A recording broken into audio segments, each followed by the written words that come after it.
বিলাসীপাৰাত ঘৰত কোনো নথকাৰ সুযোগ লৈ চোৰে লৈ গ'ল ৩০ লক্ষাধিক টকাৰ সা-সম্পত্তি। বিলাসীপাৰা মহকুমাখনৰ সাম্প্ৰতিক অপৰাধীৰ ৰম্যভূমিলৈ পৰিণত হৈছে। ঘৰত নথকাৰ সুযোগ লৈ চোৰে লুটি ল'লে বহু মূল্যৱান সামগ্ৰীৰ লগতে আ-অলংকাৰ। এই ঘটনা বিলাসীপাৰা পৌৰসভাৰ অন্তৰ্গত ৮ নম্বৰ ৱাৰ্ডৰ। ঘটনাস্থলীৰ পৰা জানিব পৰা মতে ভুক্তভোগীয়ে যোৱা ২৪ নৱেম্বৰ ঘৰত তলা লগাই বিশেষ কামৰ বাবে কলিকতালৈ গৈছিল। ঘৰত নথকাৰ সুযোগ লৈ ২৬ নৱেম্বৰ ৰাতি চোৰে ৩০ লক্ষাধিক টকাৰ সা-সম্পত্তি লুটি লৈ যায়। ফোনযোগে গম পোৱাৰ পাছত ভুক্তভোগীৰ আত্মীয় আৰক্ষীক অৱগত কৰে আৰু আৰক্ষীক তদন্ত কৰে। পিছত ভুক্তভোগীয়ে ততাতৈয়াকৈ ২৯ নৱেম্বৰত বিলাসীপাৰাত নিজৰ বাসগৃহত উপস্থিত হয় আৰু বিলাসীপাৰা আৰক্ষী চকীত এখন এজাহাৰ দাখিল কৰে। এতিয়া কথা হ'ল এই ঘটনাৰ সংক্ৰান্তত আৰক্ষীয়ে কি পদক্ষেপ গ্ৰহণ কৰে সেয়া লক্ষণীয় হ'ব। বিলাসীপাৰাৰ পৰা বিজু ঘোষৰ ৰিপৰ্ট, বিজনী ফাৰ্ষ্ট 24।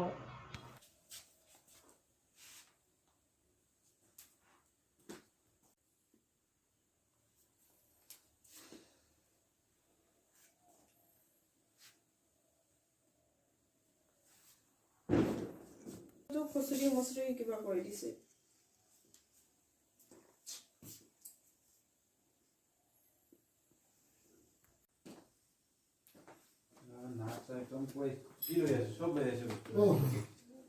আৱাজ কৰিলে বাহিৰ শুনা নাযায় যে এতিয়া প্ৰব্লেম। মানে আমি 24 নৱেম্বৰত বিশেষ এটা কামৰ বাবে আমি কলকাতালৈকে যাব লগা হ'ল। তো কলকাতা যোৱাৰ পাছত 26 নৱেম্বৰত ঘটনাটো ঘটিলে। 27ৰ ৰাতিপুৱা 11:30মান বজাত মোৰ বৰমা হয়, বৰমাহঁতৰ মানে টিনেজজনে ফোন কৰিলে। ফোন কৰি পেলাই ক'লে যে তেওঁৰ ৰুমৰ তলাটো ভাঙি পৰি আছে তলত।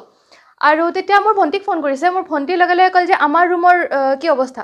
তেতিয়া তেওঁ চালে যে 3খন দৰজাৰ লক যিবোৰ আছে সেইবিলাক মানে এণ্ডলমেণ্টবোৰ সেইবোৰ স্ক্ৰুবিলাক তলত পৰি আছে। দৰজাবিলাক একো কৰা নাই, স্ক্ৰু ভাঙি পেলাই সিহঁতে ভিতৰত সোমাইছে। ভিতৰত 3খন দৰজা পাৰ কৰি পেলাই সিহঁতে মেইন যিটো বেডৰুম হয় বেডৰুমত সোমাই আলমিৰা ভাঙিছে। আলমিৰাৰ পৰা মূল্যৱান অলংকাৰ আছিলে, অলংকাৰবোৰ লৈছে। তাৰপাছত লেপটপ লৈছে 2টা, টেব লৈছে 2টা, মোবাইল লৈছে 3টা, সেইখিনি লৈ পেলাই পলাইছে। এতিয়া কথাটো হ'ল যে ওচৰত আৰু এবাৰ মানে ধৰক 20 দিনমান হৈছে, সেইখিনি টাইমতে আৰু এটা এনেকুৱা চুৰিকাণ্ড হৈছে। ইয়াতে এখন গাৰ্লছ স্কুল আছে, গাৰ্লছ স্কুলতো এই ধৰক 10 দিনমান হৈছে, 10 দিন আগতে কম্পিউটাৰ লেপটপ যিখিনি আছিলে সেইখিনি লৈ গৈছে। SDPO অফিচটো আমাৰ ঘৰৰ একদম কাষতে। SDPO অফিচৰ আমি বেক চাইডতে থাকোঁ। চিঞৰ এটা মাৰিলে ঘৰৰ পৰা SDPO অফিচৰ পৰা শুনা যায়। তথাপিও ইমান নিৰাপত্তা বাহিনী ইয়াতে আছে, ঠিক আছে। তথাপিও যদি আমি সুৰক্ষিত যদি নহয় তেতিয়াহ'লে আমি সাধাৰণ জনতা সুৰক্ষিত ক'ত হ'ব তেতিয়াহ'লে? এতিয়া ক'ব খোজোঁ যে আমিতো আহি পালোঁ 29 নৱেম্বৰত। 29 নৱেম্বৰত আহিয়ে আমি লগে লগে FIR কৰিছোঁ লোকেল থানাত, লগে লগে FIR কৰিছোঁ। এতিয়া মোৰ প্ৰশাসন ব্যৱস্থাত এটাই অনুৰোধ যে যিমান পাৰে সিমান সোনকালে এইটো কটকটীয়া ব্যৱস্থা কৰিব লাগে আৰু উচিত তদন্ত কৰি পেলাই দোষীক উচিত শাস্তি সাব্যস্ত কৰিব লাগে। 25ৰ পৰা 30 লাখৰ ভিতৰত হ'ব। তাতে অলংকাৰ আছিলে, তাৰপাছত সোণ ৰূপৰ 2টাই অলংকাৰ আছিলে আৰু লেপটপ আছিলে 2টা, টেব আছিলে 2টা আৰু ফোন আছিলে 3টা।